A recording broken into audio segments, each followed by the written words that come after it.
Buenas tardes a todas y a todos, allí los que están en la virtualidad, las que están aquí presentes, que son todas colegas por ahora. Nada, les decía que solo soy puntual, pero bueno, es costumbre nuestra llegar un poquito más tarde, por eso la demora en la apertura de la clase, para que no nos perdamos o no se pierdan el contenido. Recomendaciones de tipo formales, tanto a las que están presentes como a los y los que están virtualmente. Si mandan por el chat nombre y apellido de modo tal de constatar la presencialidad del presente a los fines de la expedición del certificado, que saben que tienen que tener el 80% de la asistencia para la acreditación de esta jornada, y que se les entregue el certificado con la constancia de las 12 horas cursadas.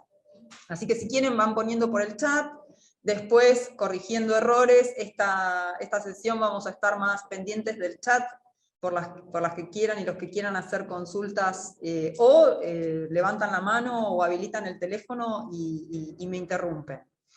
Si les parece comenzamos. No sé si alguien quiere hacer una pregunta o algo. Todo ok. Bueno, la idea del taller de hoy, que ya les voy a compartir jornada, charla, compartir pantalla. Bueno, ¿sí? Ahí. Ahí estoy. Bueno, la idea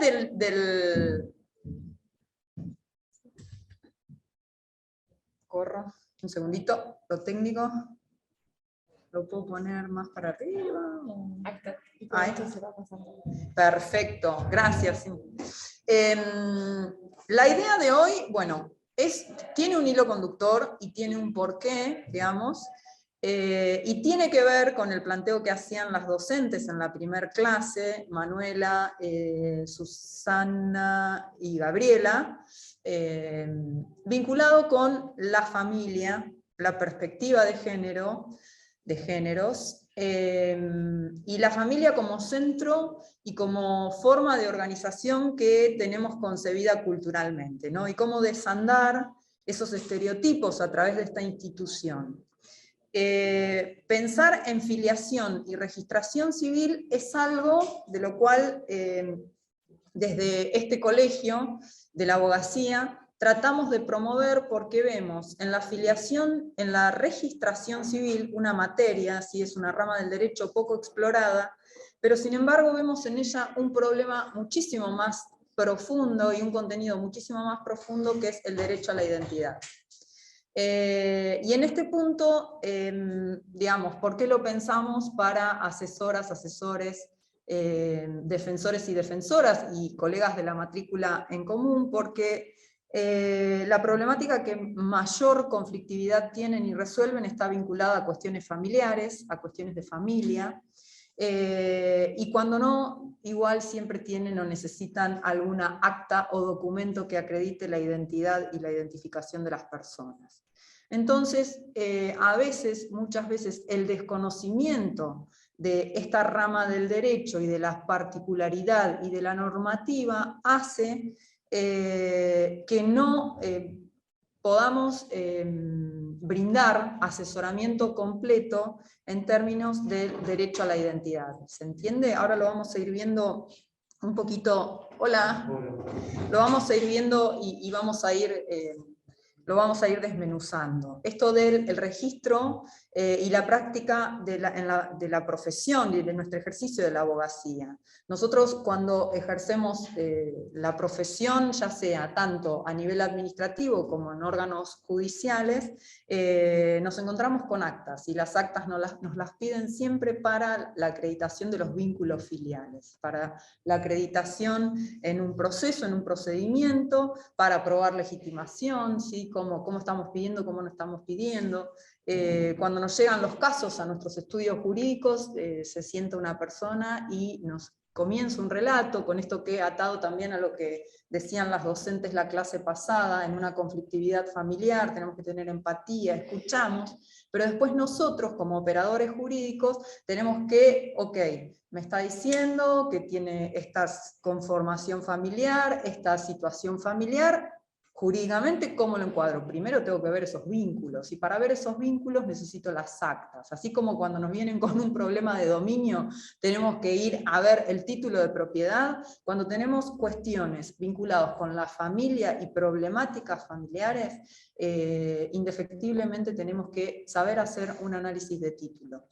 Y título me refiero a las actas, y mucho más que ahora vamos a ir viendo.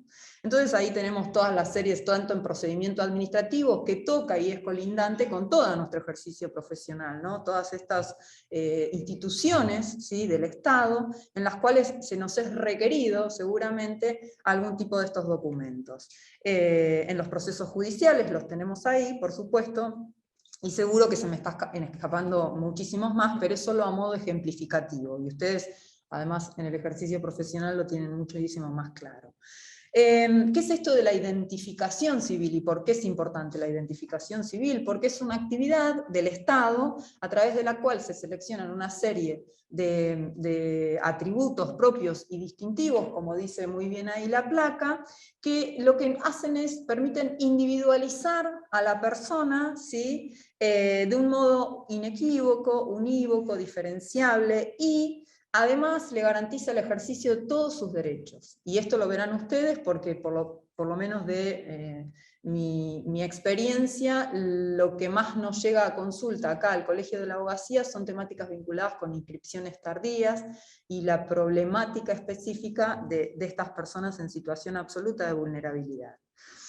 Tenemos que comprender, cuando hablamos de identificación, de registración y todo, que es un sistema compuesto por dos subsistemas, que es el registral y el identificatorio. Entonces ahí nosotros ya tenemos que saber, ¿sí?, cómo distribuir nuestra acción de acuerdo a lo que nos estén planteando. Si viene una persona y nos dice, bueno, ok, yo quiero iniciar esta acción, no tengo DNI o tengo un problema con el acta, tendré que saber yo qué es materia registral y provincial y qué es materia y resorte y competencia nacional. Con ese fin se distribuyen, ¿no? Y después vamos a ver lo que es la cadena identificatoria. Tenemos una ley, ¿se escucha bien? Sí, sí. Yo la tiro. ¿No es necesario? ¿Me escuchan bien? Sí, porque tienes el micrófono acá. Ok. Esta es la ley nacional, ¿sí?, pero nosotros en Provincia de Buenos Aires tenemos una ley registral específica que es la 14.078. Esto es, digamos, de qué va la organización de los registros, ¿sí? Si bien sabemos que la materia registral es materia no delegada por las provincias, lo cierto es que la Nación, a través de una serie de distorsiones legislativas, ha hecho que el sistema registral tenga una ley nacional en donde nos dice, bueno, de qué va la materia registral. Lo cierto es que la provincia tiene su propia ley registral, es específica y además tiene un decreto reglamentario. Así que cuando ustedes tienen que hacer una inscripción de un matrimonio, una unión convivencial, un nacimiento, una defunción, todos los hechos y actos vitales, siempre tienen que ir a ver un matrimonio a distancia, que hemos tenido varios producto de la pandemia, varios casos, in extremis mortis, etc. Todo lo que esté vinculado con eso, indefectiblemente es materia registral.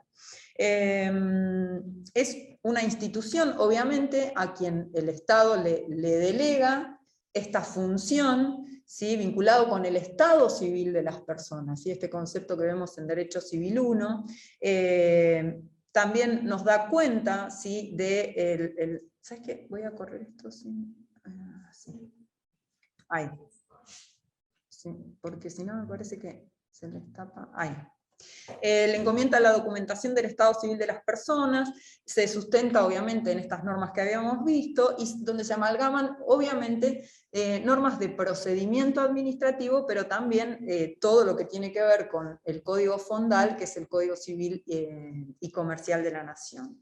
Eso es más o menos. Estos son los derechos que cuando hablamos de registración civil y cuando hablamos de registros civiles, están en juego todos estos derechos fundamentales que son el derecho a la vida, libertad, no discriminación, imagen, integridad física, alimento, sucesión, filiación, derecho a la identidad y a la identificación, derecho al origen, que es muy importante, y me falta acá el derecho a la verdad, ¿sí? Esto, bueno, nada, es como un cuadrito sinóptico, de un diagramita de todo lo que es el Estado y la función vinculada con la registración, y otro concepto importante, el concepto de la tutela estatal del derecho a la identidad, es responsabilidad del Estado, ¿sí? Y nosotros somos, como abogados, somos operadores y somos una herramienta para garantizar ese derecho a la identidad. La Constitución de la provincia de Buenos Aires, además de que es una de las pocas constituciones a nivel país de tener al registro civil con rango constitucional, porque ahora vamos a ver que se encuentra en su artículo 6, también nos habla de las familias, y esto se ata con lo que daban en la clase pasada las colegas, porque ya lo declara nuestra propia Constitución provincial. La familia es el núcleo primario y fundamental de la sociedad, dice. ¿Sí? Entonces, a partir de este marco constitucional, también tenemos todo nuestro entramado normativo, y de hecho el legislador le da a la familia protección, que por supuesto después vamos a ver que tenemos la distinción, ¿sí?, entre la familia matrimonial y la familia no matrimonial, y sabemos que efectivamente existe un plus de derechos garantizados para las familias matrimoniales, ya sea por las presunciones, ya sea por determinados artículos vinculados con la vivienda, ya sea con la sucesión, es decir, en una unión convivencial no somos herederos, sino entre las personas que integran esa unión convivencial. Con lo cual el Estado decide el reconocimiento a la familia. ¿Qué familia? Bueno, lo que conversábamos la clase pasada, ya no podemos hablar de la familia heteropatriarcal, iba a decir, sí, sino que también hablamos de una mujer sola es una familia, familias multiculturales, familias multiétnicas, familias multiparentales, ¿sí? Las famosas triples filiaciones, etc. Acá tenemos el artículo 6. La persona tiene que ser indefectiblemente el centro de toda la actividad registral y se debe garantizar a través de la registración, ¿sí?, todos los derechos. ¿Qué ocurre cuando tenemos los problemas que ustedes tienen en el estudio jurídico, o que tienen cuando se le plantean los casos? Son seguramente muchos casos vinculados o con falta de registración o con registración deficiente, ¿sí? Generalmente errores, malas registraciones, producto de, pueden ser muchas veces, del propio Estado, o a veces producto de las mismas personas que declaran datos erróneos al momento del labrado de las partidas. Esto lleva a muchísimos conflictos, o cuando habrán escuchado personas que tienen problemáticas vinculadas con el número de DNI o de matrícula. Esto es, cuando hablamos de tutela estatal del derecho a la identidad, ¿sí?, es también brindar, ¿sí?, en tiempo oportuno, en un plazo razonable, ¿sí?, todo lo que significa la tutela. Aquí tenemos, sintéticamente, a la persona humana, la igualdad de derechos, la identidad, el acceso a derechos, ¿sí?, y el rol del Estado en torno a esto de garantizar los derechos. Esto es un desarrollo que hace Zanoni, ¿sí?, vinculado, y acá tenemos que empezar a ver por qué es tan importante el derecho a la identidad, por qué es tan importante esto de la tutela y el rol del Estado en esto. Aquí tenemos que ser muy cautelosos, también tenemos que saber que toda nuestra normativa, hasta antes del código, estaba cimentada, ¿sí?, sobre los lazos solo biológicos. Y obviamente la adopción, pero siempre en la adopción media una manda judicial. Entonces,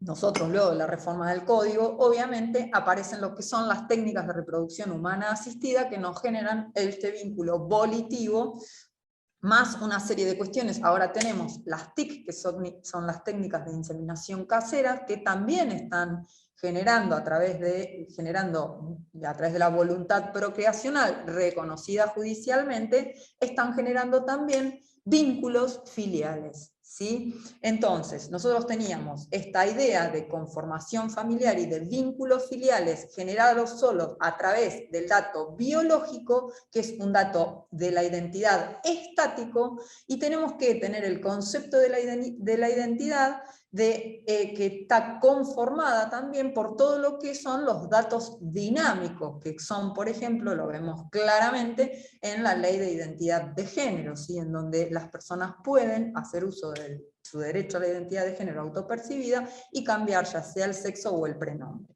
Entonces,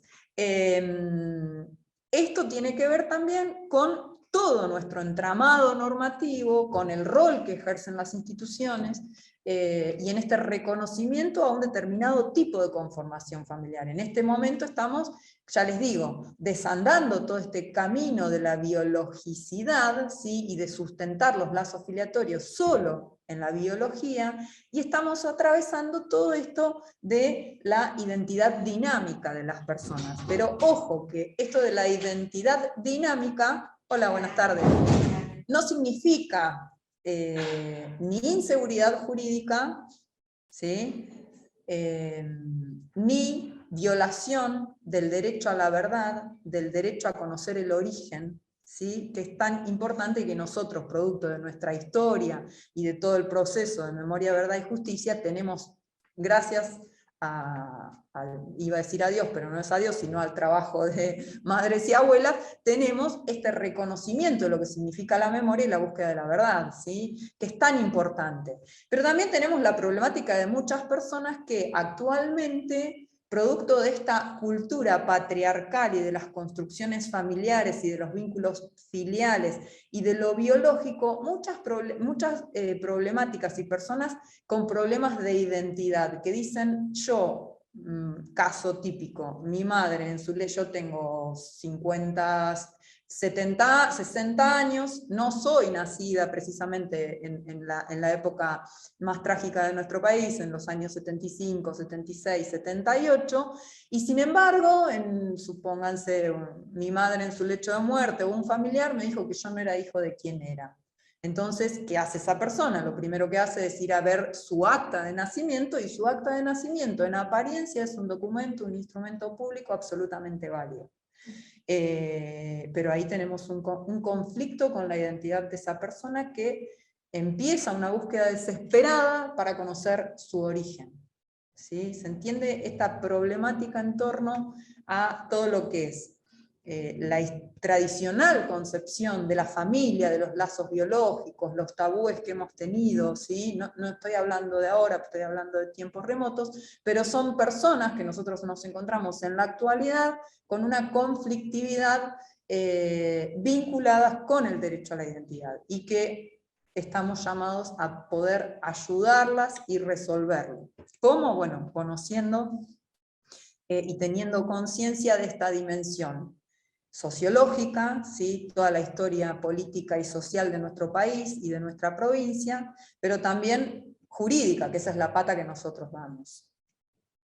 Bueno, esto es un fallo que es anecdótico porque es un fallo muy conocido, se van a dar cuenta, es el famoso Fangio, el corredor de autos. ¿Por qué? Porque en este fallo, lo que, además de que es maravillosa, es de nuestra Suprema Corte de Justicia de la Provincia de Buenos Aires, lo que se pone en tensión son tres derechos: el derecho a la identidad, el derecho a la seguridad jurídica y la cosa juzgada. ¿Qué ocurrió? Era una persona, obviamente este es un proceso de reclamación de paternidad a Fangio, que se hizo en los años 70, obviamente no existía ADN. Entonces se llevó a cabo un proceso con testigos, los testigos que eran, bueno, no sé, los empleados de la casa de verano, les estoy haciendo una actuación del caso, no son los términos exactos, no se entiende. Entonces, bueno, venían los vecinos y las señoras de la casa, del campo, y decían, no, sí, el señor venía por acá, pero no sabemos si estuvo con la señora, qué sé yo. Conclusión, sentencia, se dijo que el señor Ángel Obdulio no era hijo de Fangio. Transcurrido el tiempo, obviamente, y se declaró herederos a una serie de personas. Transcurrido el tiempo, este hombre dice, no, bueno, ahora con la prueba de ADN yo quiero acreditar que soy efectivamente hijo de esta persona. Se hace el ADN, pero para hacer el ADN había que decir, ok, bueno, hay cosas juzgadas respecto a todo lo que es materia sucesoria, patrimonial. Hay un tema de seguridad jurídica también en esta cosa juzgada y en esta retroactividad, y también hay un tema de identidad y del derecho a conocer el origen de esta persona. ¿Cómo le vamos a negar si el ADN nos dice que es hijo de esta persona? ¿Cómo le vamos a negar ese lazo filiatorio? Entonces, bueno, se hace ahí, hola, buenas tardes, para que vean la dimensión de la conflictividad de estos tres derechos tensionados, ¿no? Y ahí tienen un extracto del fallo que a mí me encantó. Siempre estamos permanentemente ponderando la identidad y la filiación, ¿sí? Y en esto del rol de los registros, cómo tienen que actuar los registros al recibir cada petición que reciben, ¿sí? Siempre hay que tener un respeto absoluto en la registración por la verdad de origen, ¿sí? Y la filiación. La verdad de origen implica el dato biológico, por supuesto, pero también lo volitivo, pero también todo lo dinámico. Y el registro es un organismo del Estado que se ha convertido en un gran guardador o que resguarda, ¿sí? Toda la documentación que hace a la identidad de las personas. Bueno, ahí tenemos esto que ya les dije, lo de los datos dinámicos y los datos estáticos. Seguimos con la tutela estatal a la identidad, esto lo vamos a pasar. Y este Código Civil y Comercial nuevo trae mucho de los registros, ¿sí? Sobre todo el tema de la oponibilidad, ¿sí? Y el tema de... ¡Ay, hola! ¡Ay, me equivoqué de hablar! Vino la presidenta, no la pueden ver. Saludos, ¿cómo están? Hola, Ro. Están acá por Zoom. Claro, el tema es que Vicky me dijo una entidad de género y hay otra actividad que es mediación con perspectiva de género, la que tengo que hablar. Ah, bueno, saluda acá a la Pero gente no es en de... Salón de Actos, no es acá, ¿dónde es? ¿En Galeti? Saluda que te están Sí, escuchando. obvio que voy a saludar. Hola, ¿cómo están? ¿Cómo andan? Hola, María. Bien, sí, ya te escuché que estabas. Bueno, éxitos. Gracias, gracias. Me voy a la otra actividad. Dale. De paso, ya que estamos... Disculpen la interrupción. No, está bien. Ya que estamos por acá, voy a revisar el chat, ¿sí? A ver, están todos, también participé de la clase, buenísimo que aclaran. ¿Alguien quiere hacer alguna pregunta, duda o algo? Ahora vamos a ir a ver análisis de fallos, algunos fallitos, y para los que llegaron tarde, en realidad esto era, porque nosotros vemos que muchísima de la problemática que ustedes abordan se relaciona con cuestiones vinculadas a familia y a la acreditación de los vínculos filiales. Ahí voy a achicar esto para seguir. Entonces, otro tema que también tienen, muy común imagino, es la rectificación de las partidas, ¿sí? O que se encuentran con errores en las partidas o modificaciones. Cualquier duda que tienen, sin no corren. Ahí está, se fue. Esto como concepto, seguimos.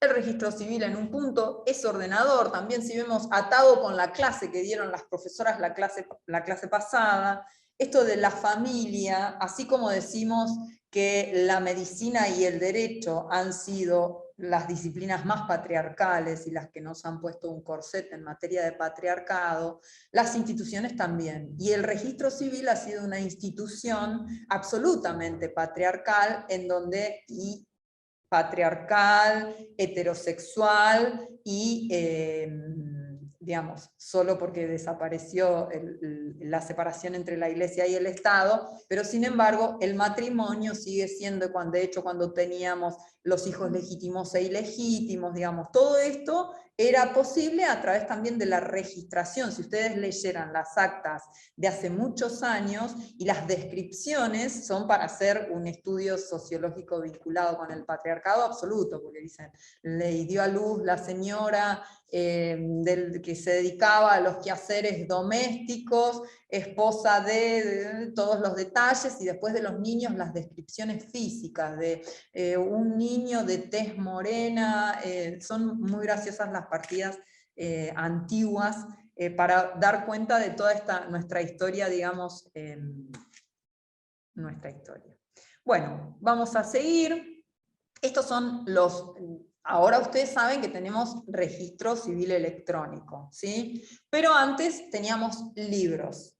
Las partidas ahora están en proceso de digitalización. Por supuesto que todo lo que se labra a partir de que se instrumentó la digitalización, que si no me equivoco fue 2016-2017, ya son todas digitales. Si ustedes ahora procuran una modificación de un acta o inscriben un divorcio, ya les sale todo en formato digital, ¿no? Las uniones convivenciales, los libros de extraña jurisdicción, y las incapacidades e insanías. Esto es un término viejo, obviamente que estamos hablando de capacidad progresiva y de apoyos, pero los libros en la ley registral vieja tenían esta denominación, ¿no? Y se siguen inscribiendo. ¿Qué es importante de la inscripción de los nacimientos? Y aquí es donde ustedes se topan siempre con las famosas inscripciones tardías, que tenemos un problema producto de la modificación, problema no, la ley de los 1000 días y la modificación de la inscripción administrativa sin límite de edad. Ustedes antes intervenían, supongo, en los procesos de inscripciones tardías cuando se trataba de personas mayores de edad que no se hacían administrativamente. Los registros deben ser oportunos, obviamente, pues si no es inscripción tardía, y es el problema que tenemos ahora. Un niño o una niña no registrado es invisible, y la falta de seguridad en el binomio, ¿sí? Si bien nosotros, entre quien da luz, aumenta la posibilidad, esto es un tema vinculado con sustracción y sustitución de menores. No sé si habrán visto a la flamante, la clásica pulserita, que es lo que supuestamente protege ese binomio. ¿En dónde? En los establecimientos médicos, públicos o privados. Ahora bien, porque existe toda una serie de normativas que nos da todo ese entramado de seguridad jurídica vinculado con esta protección. Ahora bien, lo cierto es que existen los partos domiciliarios, que el Estado, por política pública, se ha llamado a desmotivarlos, digamos. Salvo que sea una persona que no llega al hospital, o que se encuentra en condiciones de extrema vulnerabilidad y nunca recibió atención, y entonces es un parto domiciliario, lo cierto es que la clase media se tratan de desalentar este tipo por las complejidades que traen. ¿Sí? Más de uno han terminado con un problema y con traslados de urgencia a la atención médica. Entonces, esto es... El primer documento que nosotros tenemos para la registración de las personas es un documento médico, que es el respaldo, igual que con las defunciones, ¿sí? Siempre son los médicos, la ley de ejercicio profesional, son ellos los que se erigen en funcionarios públicos por la construcción de los artículos del Código Civil y Comercial, ese instrumento médico es instrumento público, ¿sí? De los reconocidos por el Código Civil y Comercial. Y de esto tenemos que proteger, digamos, sustitución de identidad, sustracción de niños y niñas y falsedad ideológica. Las actas, ahí tenemos todo este entramado que les decía, que después si quieren se los dejo, en cómo por el artículo 289 las firma un funcionario público y se ha realizado y cumple con todos estos requisitos que pide el artículo 296.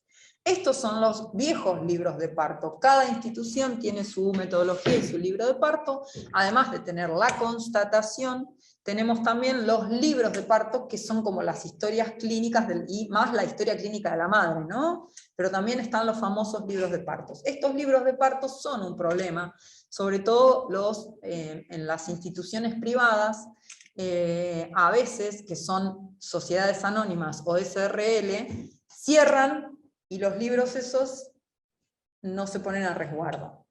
esto creo que es una práctica que se ha modificado, pero lo cierto es que estas personas que les decía con problemas de identidad muchas veces, cuando empiezan su íter de búsqueda de su identidad, van a las clínicas, a los hospitales, y ahí se encuentran con estos problemas y estos inconvenientes, ¿no? Esto es lo que nosotros decimos, hablamos de cadena identificatoria. ¿Por qué? Porque es muy común en los errores querer venir a modificar con un DNI un acta, ¿sí? Entonces, esto tiene que ver con lo que dijimos al inicio muy rápidamente, de los dos sistemas, y que interactúan y son interdependientes, pero cada uno tiene su modificación, y es RENAPER quien otorga los números de matrícula, o si tengo un DNI con mal consignado el prenombre lo tengo que ir a buscar al acta de nacimiento, ¿se entiende? No puedo decir en el DNI me llamo María, pónganme María en el acta de nacimiento. Siempre la cadena es en esa dirección. Estos son ejemplos y dibujitos de actas y certificados de nacimiento.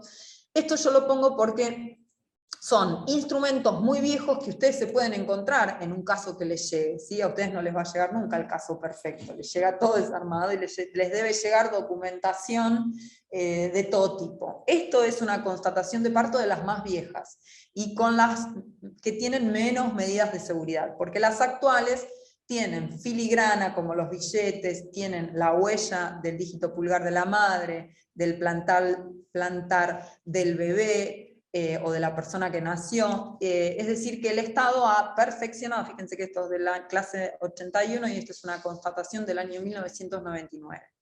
Esta es la planilla de datos, ¿sí?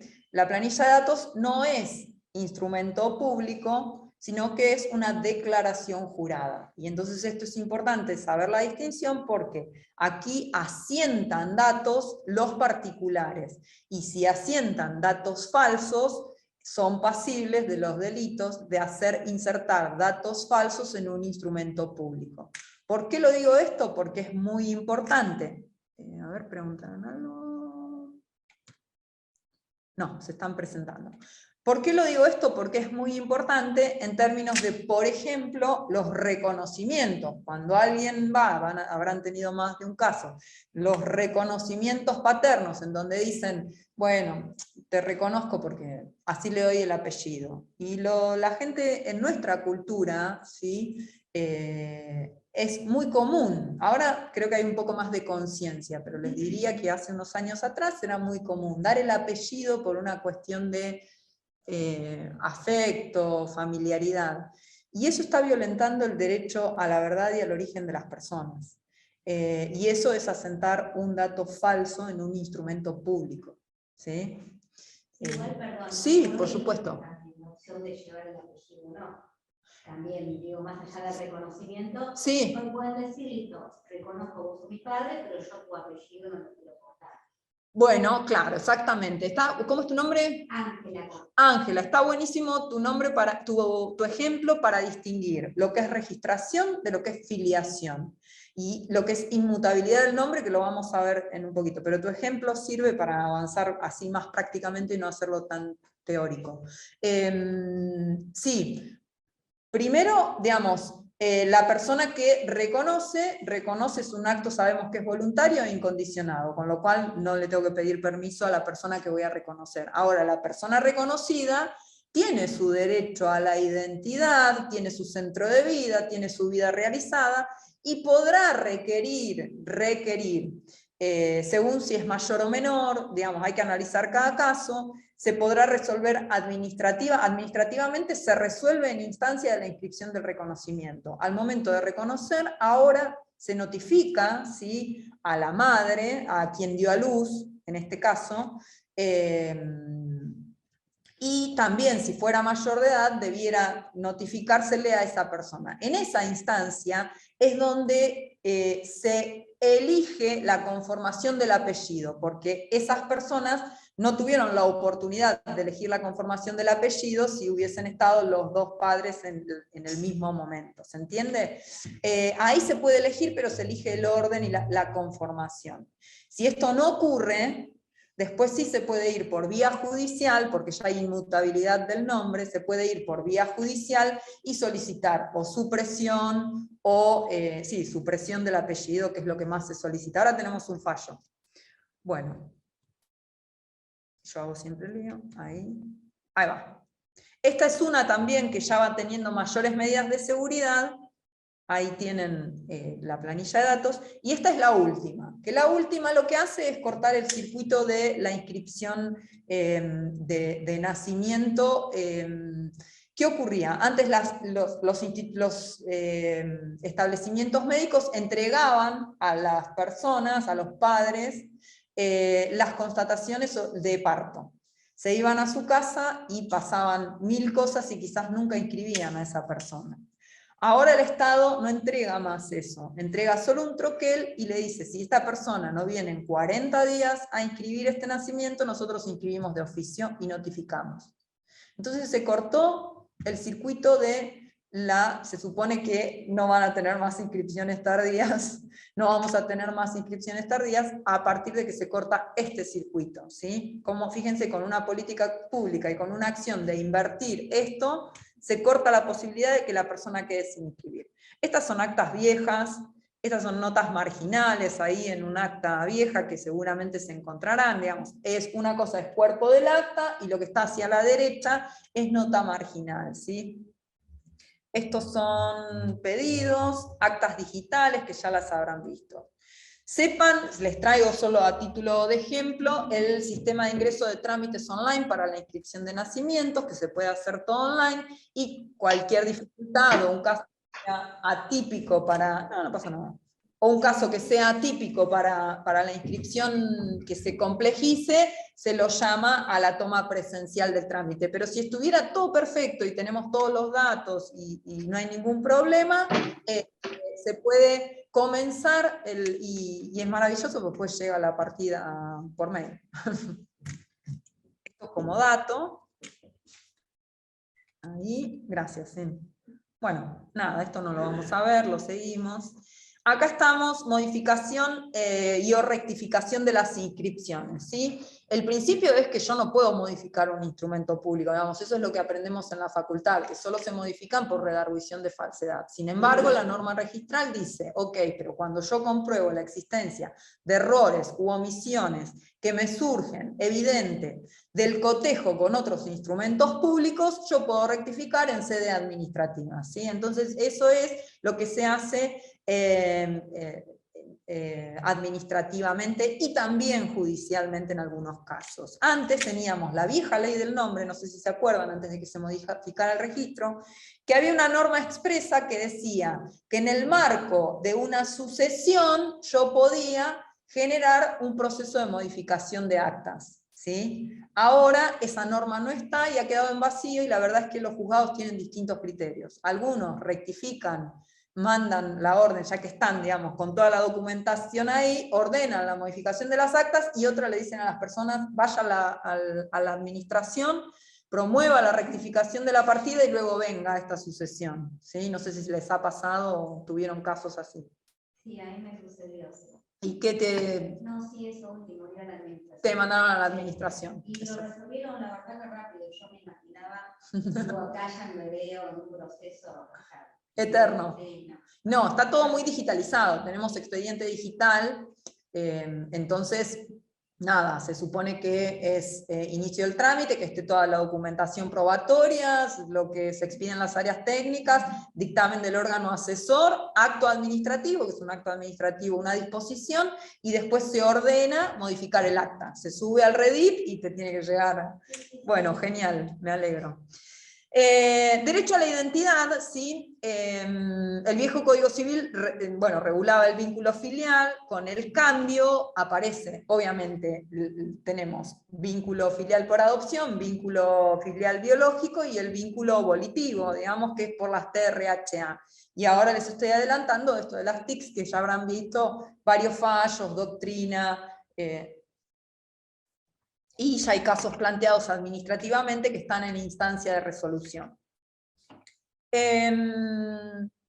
¿Qué es esto? En la filiación, por naturaleza, lo que se busca siempre es tener la concordancia con el vínculo biológico. Por eso hay toda una construcción, y esto de los establecimientos médicos que cuidan el corte del cordón, hay una ley especial que es para la identificación de los recién nacidos, y que bueno, nos habla de las pulseritas, los dígitos pulgares, y toda una serie de medidas de seguridad. Pero también obviamente tenemos todo esto de lo volitivo, que no vamos a profundizar, porque la idea no es dar una clase de filiación, pero sí tenerlo en cuenta, y por supuesto, como última medida para la protección de todo esto, tenemos el material genético y las pruebas de ADN. Esto lo vamos a pasar. El concepto de identidad filiatoria, ¿sí?, no es necesariamente correlato de un dato puramente genético. Esto es lo que tenemos que tener en claro, obviamente, de cómo se construyen, y también saber de construir los relatos, ¿no? De cuando nos vienen al estudio y nos dicen, no, sí, porque mi papá, y resulta que por ahí no es el papá, técnicamente, digamos, traducido jurídicamente, qué rol cumple esa persona en la familia, etc. Y vamos a tener distintas, obviamente, pretensiones. Este es un fallo de la Cámara Nacional de Apelaciones, en donde una persona inicia una información sumaria. A ver si, un segundito. Buenas tardes. No, están pasando presente.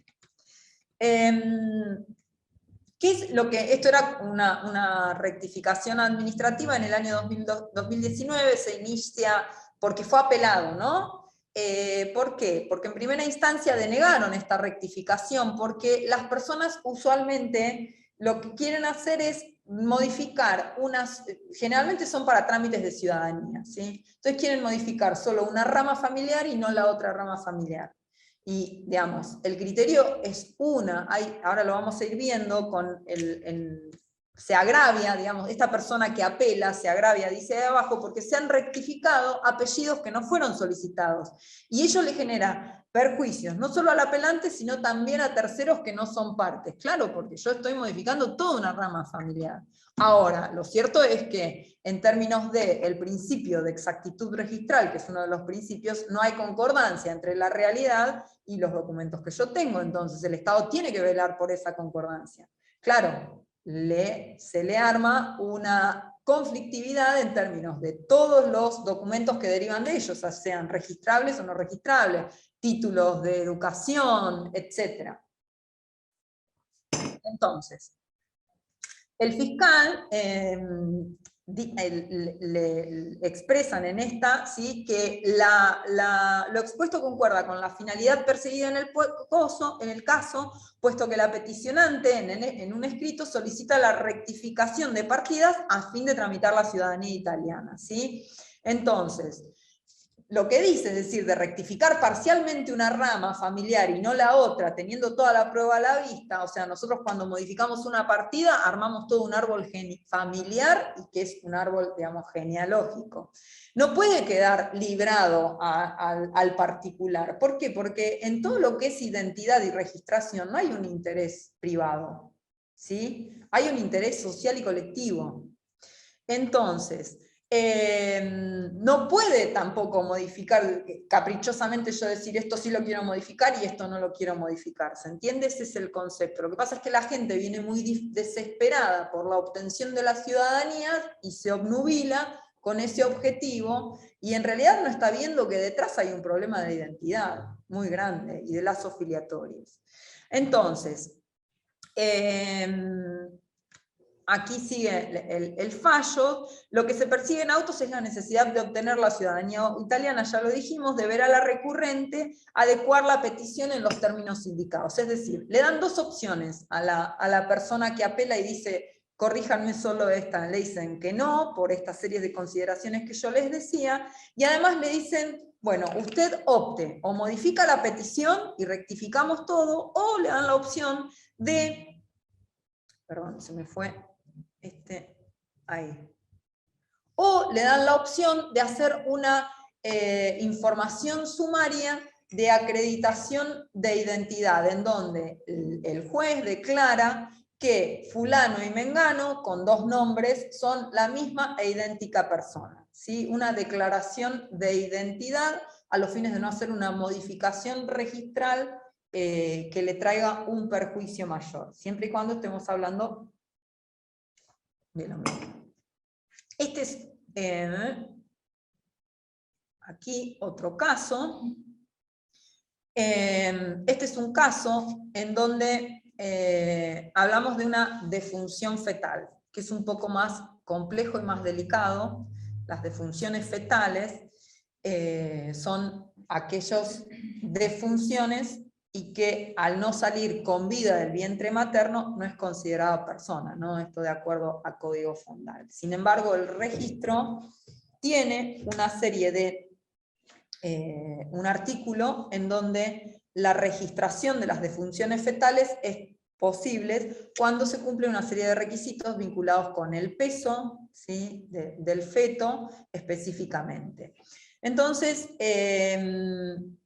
también hay plazos para la inscripción, obviamente, y expresa que promueve la presente acción por haber vencido el plazo previsto en el artículo 88 como consecuencia de la autopsia correspondiente. Es decir, tanto para las inscripciones de nacimiento como para las inscripciones de defunción, tenemos plazos. Y si no inscribimos administrativamente en esos plazos, tenemos que ocurrir a la justicia. Entonces, este caso llega por eso, porque se vencieron los plazos del artículo 88. Entonces, el certificado y se demoró precisamente por una autopsia, porque generalmente en estos casos hay mala praxis, y al haber mala praxis se demora todo. La orden de inscripción de la defunción fetal deberá contemplar además, obviamente, la empresa fúnebre que interviene, el destino de los restos, y el dictado de una medida cautelar de no innovar dice que se abstenga de adoptar cualquier medida que pudiera modificar el resguardo de dicho nosocomio que le ha otorgado a los restos, etc. Es una medida cautelar vinculada con la preservación hasta tanto se dicte la sentencia y se ordene finalmente la sepultura. Esto es una interlocución. Es una pretensión, obviamente, enderezada a obtener una resolución judicial mediante la cual se ordena el registro que inscribir la defunción fetal porque estaba fuera de término y expedir licencia de inhumación y no cremación porque hay una causa seguramente penal también en juego. Esto es a los fines de que ustedes vean cómo se encausa un proceso registral a través de nuestro código, a través en los términos del artículo del Código Contencioso Administrativo. Fue una pretensión de reconocimiento de derechos contra la provincia de Buenos Aires, ¿sí?, que no tramitó necesariamente en un juzgado civil o de familia o de paz. Son procesos voluntarios también, nos dice este fallo, y esto es importante,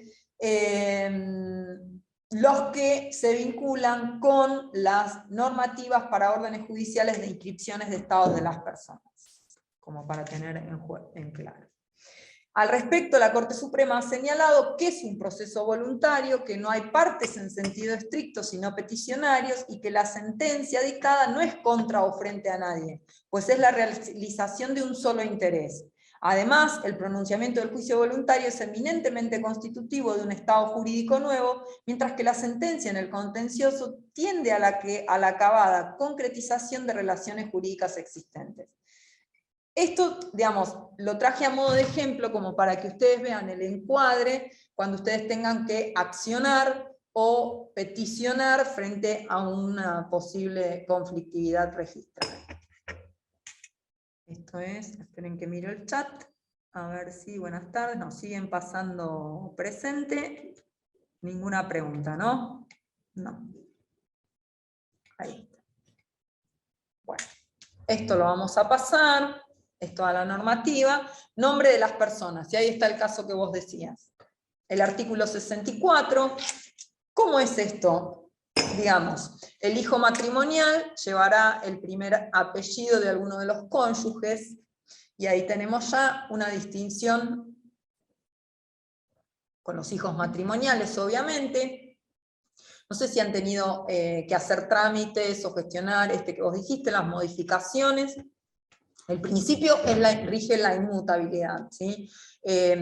Para la modificación. Pero antes de la modificación, hablamos de apellido familiar, ¿sí? Que es el que se elige para el primero de los hijos de la misma pareja, o podríamos hablar ya de múltiples filiaciones, es el que va a tener el resto de la descendencia de los mismos hijos comunes. ¿Sí? Es muy común a veces que tengamos un grupo familiar que tiene apellidos distintos, que tiene que ver también con la conflictividad familiar, porque a veces por ahí se separan, vuelven, inscriben de un modo distinto a un hijo que otro, y entonces esto hace que toda la rama familiar a veces no tenga el mismo apellido, y es necesario que lo tengan, porque eso es a lo que nos manda el artículo 64. Rige también el principio de la libertad en la elección del orden y de la conformación.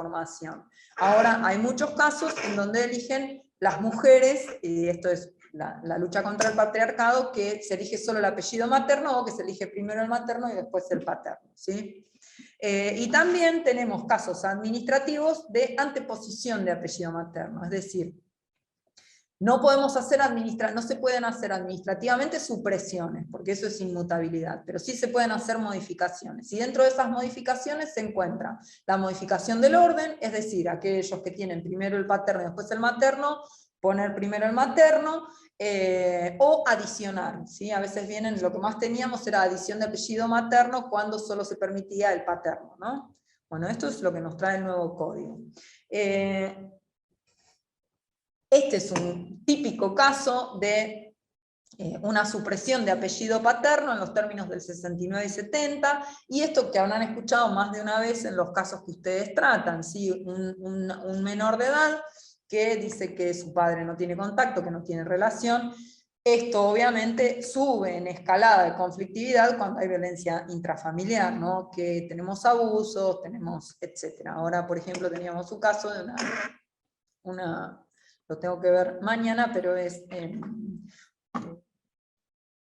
una menor abusada con un proceso de supresión de la responsabilidad parental. Entonces, bueno, son casos mucho más conflictivos. Pero si no, la idea es que cuando estamos hablando de menores, las peticiones siempre tienen que intervenir ambos progenitores por, obviamente, el principio de la corresponsabilidad familiar. Se confundió otro. No, el doctor Guerra no ingresaba a esta clase. Bueno, ¿cómo son estos procesos? Bueno, con testimonial, se le pide certificados de antecedentes penales, publicidad de edictos, informe pericial. ¿Por qué? Porque, y esto está en cuestión, y lo puso en cuestión la Ley de Identidad de Género, porque con la modificación del nombre lo que se pone en tensión es la seguridad jurídica. Entonces dicen, bueno, pero si en un instrumento era Juan Pérez, y lo cierto es que, y esto lo cuestionaba en un artículo que comentó Marisa Herrera en las redes, lo cierto es que nos hemos convertido en un número. Lo que nos da seguridad jurídica es el número inmutable del DNI. Y esto lo comprobamos con la identidad de género, porque ¿cuál era el cuestionamiento a la ley de identidad de género? ¿Cómo le van a cambiar el prenombre? Ahora, ¿yo cómo hago si yo estaba contratando con Carlos y ahora es María? Y bueno, pero la seguridad jurídica nos lo da el DNI. Bueno, eso costó bastante que se entendiera. En materia de prenombre y de conformaciones familiares, les diría que estamos yendo, digamos, como decía Gabriela, la perspectiva de género y la identidad de género nos ha hecho cuestionar todas estas cosas. Y esto también, digamos, esta seguridad jurídica nos la hace cuestionar en torno a todo lo que tiene que ver con el nombre. Nada, eso como para dejárselos. Este es el fallo, digamos, estos son los fundamentos de por qué se conmueve la inmutabilidad y los fundamentos que da la justicia, cómo analizan un caso de inmutabilidad en donde hay conflictividad familiar y lo que se pide es la supresión.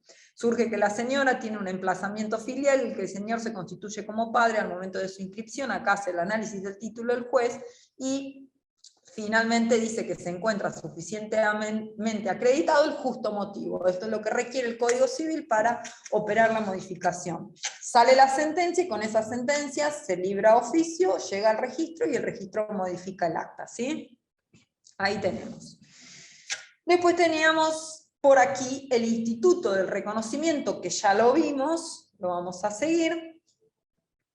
Y la acción de impugnación de paternidad, este es un fallo que también se los voy a dejar, pero lo vamos a pasar, porque es un fallo de la Corte sobre impugnación de paternidad y que habla bastante de la identidad del derecho, digamos, vinculado a quien tiene la acción para promover la impugnación de paternidad.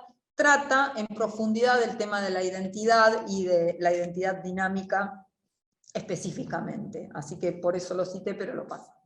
Bueno, hasta aquí, ¿alguna duda, conflicto? Nada. Tenemos, como bien dijimos, el tema de la identidad de género. Y esto que decían ayer, el martes, las profesoras, es muy importante en términos de que todo lo que han hecho las organizaciones, los activistas y las activistas vinculados con identidad de género, la verdad es que también nos hacen repensar todos los estereotipos y todas las cuestiones tal y como las tenemos preestablecidas y pensadas. O sea, ya digamos, el matrimonio igualitario fue la punta de lanza en todo este entramado familiar que teníamos, heterosexual y bajo el paraguas del matrimonio. Y después de eso vinieron, ok, bueno, estamos casados, ahora tenemos hijos, queremos hijos. Bueno, ¿cómo hacemos para que las personas del mismo sexo tengan también derecho, obviamente, a conformar una familia y tener hijos, con el viejo Código Civil que era imposible? Bueno, la ley de identidad de género también nos viene a ayudar a desandar todos los preconceptos que tenemos vinculados, obviamente, con todo lo que es la sexualidad, la orientación sexual, los cuerpos, la normatividad y esto que hablábamos. Nada, esto es una mención de Eduardo Galeano en el libro de los abrazos, vinculado con la identidad, que a mí me gustó. Tenemos que tener en cuenta, obviamente, cuando hablamos de identidad, ¿sí?, básico, este concepto básico de la progresividad y la no regresividad en materia de derechos humanos. Se parte obviamente de esta mirada sistémica, como dicen ahí, y que en realidad el sexo y el género de las personas, la verdad es que no es un campo exigido obligatoriamente en la ley 17.671, que es la que nos habla del régimen identificatorio nacional. ¿Esto por qué? Por toda la construcción que se hizo y por la problemática con y la resolución de los casos de sexo o peticiones no binarias. El artículo 13 de la Ley de Identidad de Género, como dice ahí, es categórico, ¿sí?, cuando nos habla de que siempre esta ley tiene que ser interpretada en un sentido de que, yo le digo, de ampliación de derechos o de a favor del acceso a los mismos. Nunca podemos tener una ley que no sea regresiva o que sea interpretada regresivamente. Entonces, cuando se planteó el caso del sexo no binario, obviamente los que solo hacían análisis meramente exegéticos decían, no, pero la ley te dice femenino, masculino y nada más. ¿Sí? Pero si vamos a los principios generales y a todo lo que es el marco convencional, tenemos que hacer una interpretación, y eso es lo que nos llevó a decir que era posible, por supuesto, hacer toda una construcción jurídica, más el dictado de los decretos nacionales vinculados con la modificación en el DNI y en el pasaporte.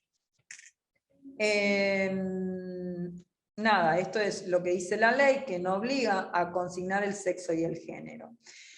¿Y por qué? Y esto también es importante para nosotros en términos como operadores jurídicos, esto de lo que nos habla sobre todo Gil Domínguez cuando habla de el caso a caso y de esta subsunción cognitiva, dice, entre norma y caso, que requiere de nosotros una labor interpretativa, una ponderación, obviamente, y cuando no podemos hacer en esta materia solo análisis exegéticos, ¿sí? En decir, bueno, esto no entra en la norma, no, listo, afuera. Por esto, por el principio pro homine, pro persona, que bueno, ya lo tenemos todos bien en claro, vinculado con la materia de los derechos humanos. Esto del sexo no binario no implicaba, obviamente, crear una nueva categoría creada, no pensada por el legislador.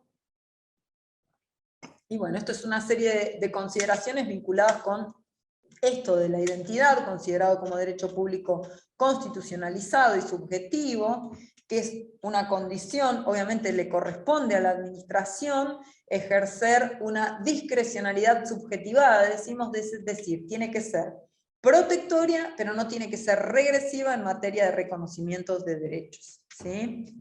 Por supuesto que hay fallos judiciales, pero en estos casos, estuvo primero la administración resolviendo este acceso a justicia.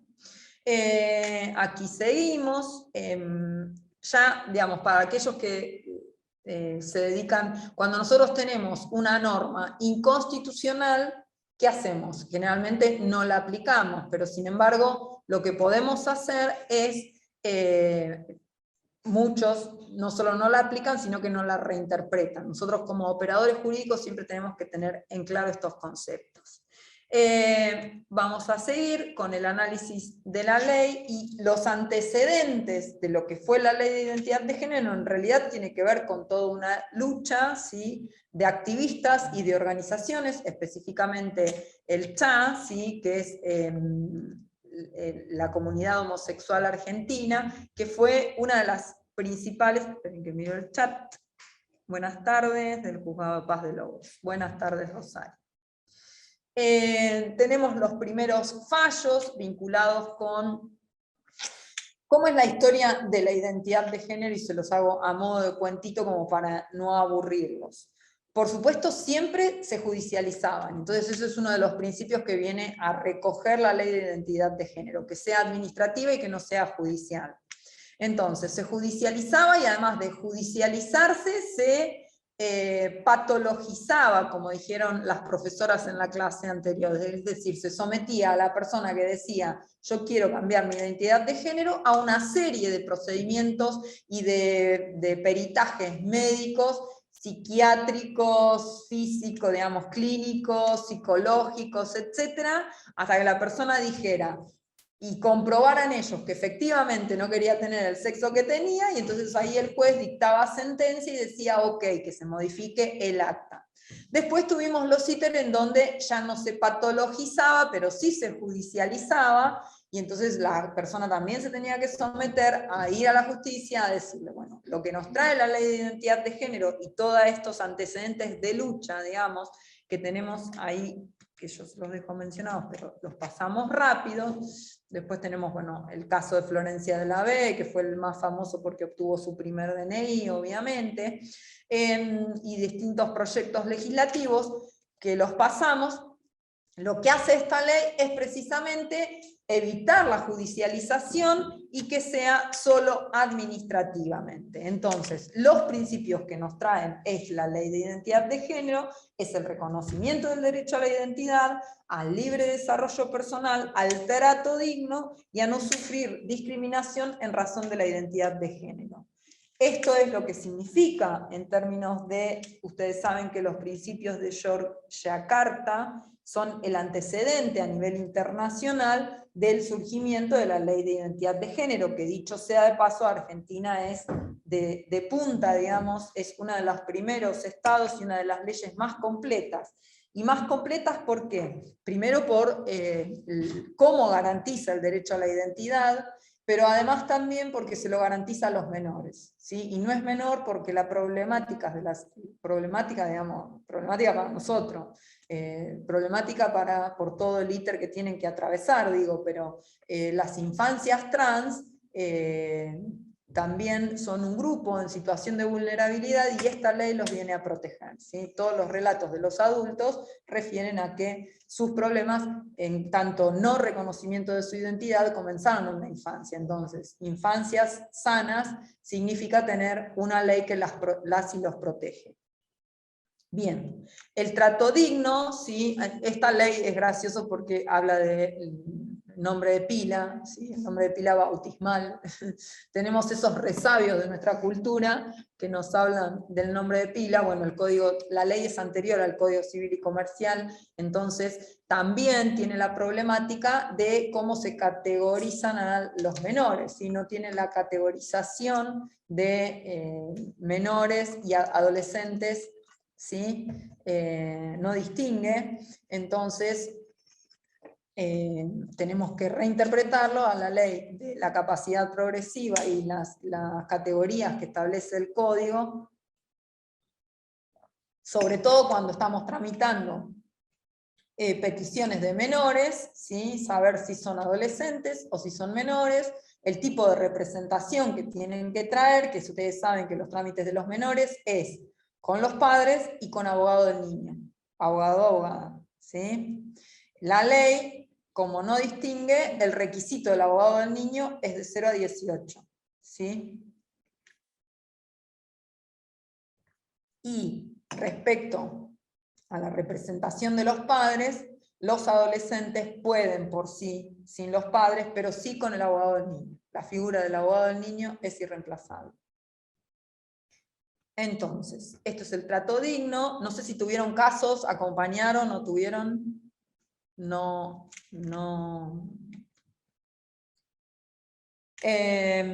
Saben cómo es la ley de identidad, el trámite, digamos, es una petición administrativa, se llena un formulario, el primer cambio de género se hace administrativamente si la persona refiere nuevamente que no se siente comprendida en esa identidad autopercibida, puede peticionar nuevamente, pero ya es un trámite que se debe realizar judicialmente. Norma que producto de la evolución y de cómo se han ido transcurriendo los casos, me permito cuestionarla en términos de, y con esa judicialización, ¿qué ganamos? Digamos, ¿qué vamos a probar en la justicia distinto de lo que pueda manifestar la persona en sede administrativa?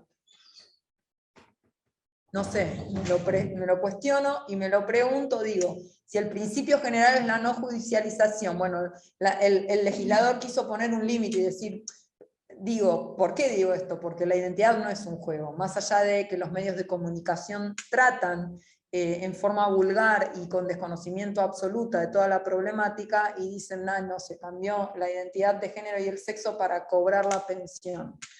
Lo cobró para, digamos, podemos llegar a tener un ínfimo, y además es pasible de delito, pero digo, la persona que tiene efectivamente conmocionada su identidad de género autopercibida, les puedo asegurar que no está jugando, o sea, no es un juego, es como nosotros, no es un juego. Entonces digo, esto que dice la ley es como para un replanteo, ¿no? Esto que dice la ley, y bueno, cuando venís en segunda oportunidad venía la justicia, y yo no he visto todavía un antecedente judicial y digo, ¿y qué le va a pedir la justicia?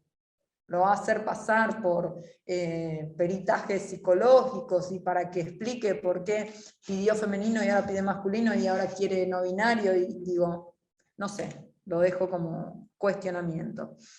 Estos son los requisitos, ¿no?, de interés superior del niño y capacidad progresiva. El interés superior del niño está garantizado con su representación obligatoria, que son los padres, y con el abogado del niño, no pasa nada. No, por favor. Uno de los requisitos más importantes es la confidencialidad y el dato sensible, ¿sí? Una vez que se modifica un acta, estas actas no pueden dar cuenta de que hubo un cambio de identidad de género, ¿sí? Se pone labrada conforme, disposición tanto, y es el acto administrativo que le otorga. No se puede marginar que fue labrada por ley de identidad de género, ¿sí?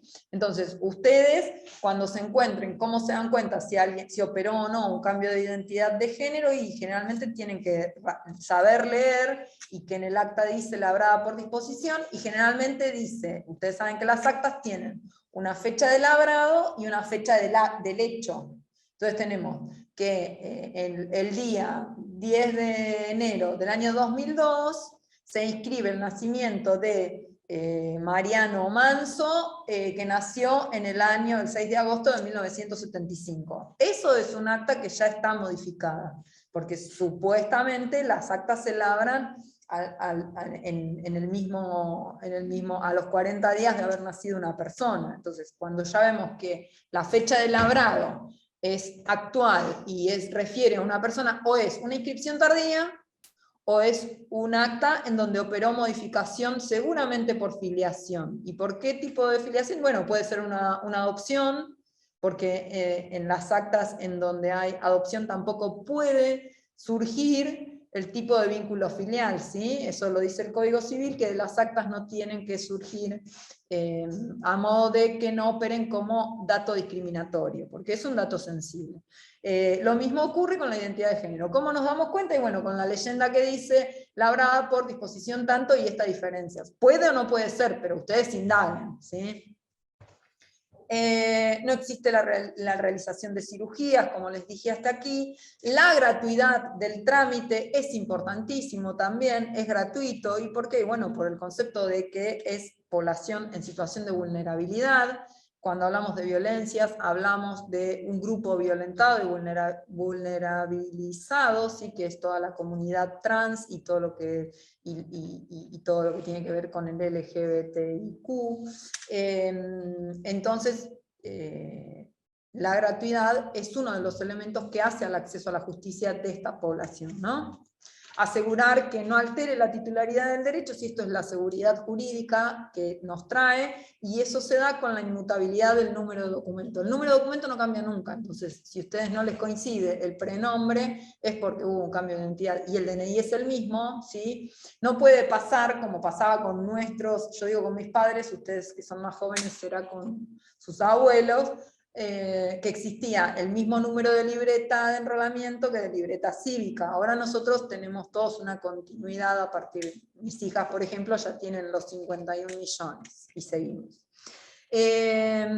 Por supuesto, este andar y reconocimiento de derechos deriva también en el impacto con la reasignación que a veces se pide y que están autorizados a hacer, que tienen garantizado hacerlo, y se genera una conflictividad respecto a la cobertura médica de los tratamientos médicos o de las cirugías quirúrgicas. Ustedes saben que hay cirugías de reasignación de sexo. Entonces, esto también generó conflictividad en términos de terapia, quién pagaba, si las obras sociales se hacían cargo o no, si se hacía cargo el Ministerio de Salud, etc. Pero lo cierto es que la ley obliga a la cobertura de estas reasignaciones y tratamientos.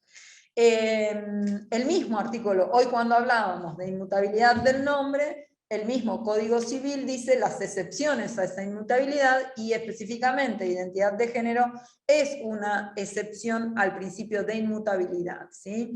¿Y qué ocurre? Cuando modificamos un acta de nacimiento, tenemos que modificar el resto de todo el árbol genealógico de esa persona, ¿sí? Si esa persona se casó, también habrá que modificar su acta de nacimiento, de modo tal de que quede todo coherente. Y si esa persona tuvo hijos, o hijas, o hijes, también habrá que modificar las actas de esos hijos e hijes. Este es el procedimiento de registración, lo tenemos en la ley, es una ley provincial que modifica la ley registral, ¿sí? La 14.078 está modificada por esta 14.595. Y replica lo que dice la ley nacional y explica cómo es el procedimiento, que ya les conté más o menos. Se presenta en la delegación más cercana al domicilio, se llena un formulario y no tienen que hacer más nada que eso, ¿sí? Se acompaña el acta de nacimiento, después se inmoviliza la vieja acta y se labra una nueva acta, obviamente, como les expliqué, de modo tal de que de ella no surja ningún tipo de modificación. Y después el propio Estado hace notificaciones a los distintos organismos con los que interactúa, ¿sí? Esto tiene que ver con interoperabilidad de los registros y de la información y de los datos sensibles. ¿Y a quién? Y bueno, Secretaría Electoral, Inspección General de Justicia, Banco Central o cualquier organismo que demuestre interés legítimo el interesado o la interesada. Y al Registro Nacional de Reincidencias. A esto se está obligado el Estado. Ahora, si la persona, que la verdad que tiene que ser un caso muy excepcional, porque como les dije, es población en situación de vulnerabilidad, violencia, pobreza, etc., por eso también tenemos el cupo trans, salvo que sea una persona del 1% de ese 1% de población que tenga muchos bienes registrables, tendrá que ir a cada registro a hacer los cambios, ¿no? Y el registro agrega organismos provinciales a quienes notifica de oficio. ¿Sí? Los anteriores eran organismos nacionales, y el registro agrega los provinciales. Entonces hay que notificar a todos estos organismos, ¿sí? Que ven ahí, que se supone que tienen que recibir la información de la modificación de los datos. Esto era lo que estábamos viendo, de la modificación judicial posterior. El principio de reserva registral, sí, que solo se puede expedir actas a la misma persona interesada, o a alguien que lleve, o por orden judicial, o a la persona que lleve su autorización de la propia interesada, ¿sí? Por escrito y fundada. Nada, estos son principios registrales vinculados con el procedimiento registral en general de adecuación de actas, y esto del principio de exactitud registral y de garantía, y que se da también en la ley de identidad de género, porque si tenemos una identidad autopercibida que no está reflejada registralmente, no existe lo que denominamos exactitud registral. Vamos a seguir por aquí. Estos son los formularios que se llenan para... Este ya está medio viejo, incluso ahora es producto de las peticiones y del decreto nacional vinculados con el sexo no binario, que ya hay muchísimas peticiones en ese sentido. Hay nuevos formularios, incluso se firma un consentimiento expreso. ¿Por qué? Porque así como existe todo un procedimiento, ahora vamos a ver qué pasa con las personas extranjeras que pueden hacer uso del cambio de identidad de género en el sistema identificatorio, no en el registral, ¿sí? Pero aquellos que hacen el cambio de identidad de género por el sexo no binario, se les advierte, por ejemplo, si viajaran al exterior, que no en todos los países está reconocido, ¿sí? Esto de consignar la X en el pasaporte, bueno, en los documentos de identidad. Lo mismo ocurre con los cambios de identidad de género. Hay países en donde no está reconocido. Por ejemplo, nosotros tenemos mucha población migrante peruana, o de Paraguay, o de Bolivia. Estos migrantes que cuenten con residencia permanente en la República Argentina, ¿sí?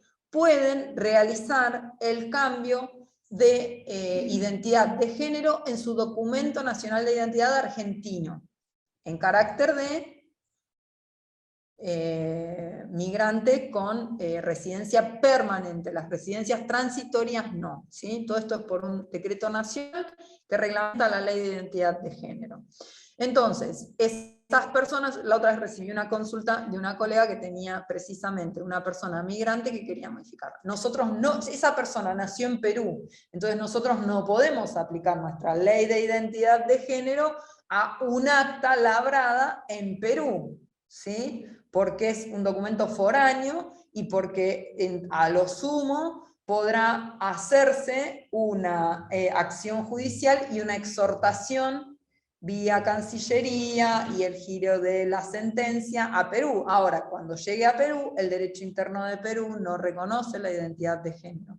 A duras penas se está reconociendo el matrimonio igualitario por sentencia judicial y por condena de la Corte Interamericana de Justicia, que les dice que ya no pueden atrasar más. O sea, entonces, ahí es cuando tienen que tener en claro también. La colega me decía, no, pero no puedo modificar el acta. No, el acta no se puede modificar por identidad de género, porque es un acta que no está bajo, no es un acta foránea. Entonces, lo que sí pueden hacer estas personas es modificar su DNI. Ahora, a esas personas también se les advierte, cuando usted quiera salir del país y, por ejemplo, quiera volver a Perú, no salga con el documento argentino, porque allá no le va a servir. Usted ingrese o tenga el documento argentino, pero cuando llega a Perú tiene que tener, y para el ingreso a Perú tiene que tener su cédula de identificación peruana. ¿Se entiende? Esto tiene que ver con derecho internacional privado, derecho público, obviamente, y con toda la temática de los migrantes en nuestro país. Bueno, estas son actas, esto es la digitalización, el sistema REDIP, que ahí lo vemos. Esto era todo lo que les estaba comentando de los extranjeros. Los asientos absolutamente confidenciales, la relación con una resolución conjunta entre Migraciones y RENAPERS, y que también se expiden los pasaportes en este sentido. Y por último, la interoperabilidad de los registros, que a eso es hacia lo que vamos, y esperemos, que es importante, digamos, que estén interconectados y que no tengamos que hacer, digamos, la repetición y búsqueda de datos. Es decir, actualmente las bases de datos están bastante compartidas, todo lo que es ANSES, AFIP, registro civil. El registro civil es, por autonomacia, el organismo que tiene los datos de las estadísticas vitales más importantes para la confección de las políticas públicas, ¿sí? Y por supuesto a nivel nacional también, pero las estadísticas públicas surgen las políticas públicas surgen de las estadísticas de todo lo que tiene que ver con nuestra registración civil. Por eso es tan importante el rol del registro. Y también, como último mensaje, y retomando lo que dije al principio, esto de la protección del derecho a la identidad y lo importante que es tener en claro, ¿sí?, la identidad de las personas y cómo puede afectar una mala, buena o deficiente registración a ese derecho, y cómo nosotros tenemos que protegerlo con las herramientas que espero se puedan llevar de este curso. Nada, no sé si tienen alguna pregunta para hacer, si quieren comentar algún caso, si quieren, a ver, voy a ver el chat. Hice lío, sí. Si tienen alguna, quieren que abramos, juzgado de paz. ¿Querés venirse? Ahí está el mail por cualquier... Ay, puse mal, OR-AR. Pero bueno. No, porque me parece que está... Ahí está, se van entrando todas las... por si tienen algunas preguntas. No hay preguntas en el chat. A ver. No. Ahí están todos los presentes. No sé si tienen o preguntas o dudas o algún caso que quieran comentar y que les pueda... Y si no, nos vemos el martes que viene, en la próxima clase. Ahí está, sí. Sí. Total ya. ¿Quieres abrir los micrófonos? Ahí estamos. Igual, si Listo. alguno quiere hablar, abre el micrófono. Dale, si alguna quiere hablar, hable el micrófono, si tiene alguna pregunta. Y si no, los esperamos y las esperamos el martes que viene. Sí, el martes. Hoy es jueves. Estoy media mareada. Los esperamos entonces el martes que viene. Chau, Sin. Gracias. Chao, gracias a todos y a todas. Bye, bye. ¿Dónde podemos leerlo? Excelente, muy bueno, gracias. Chao, Sin. Los fallos, si quieren, les dejo la presentación y ahí están. Ahí preguntan. Dale, sí. Chao, gracias. A ustedes.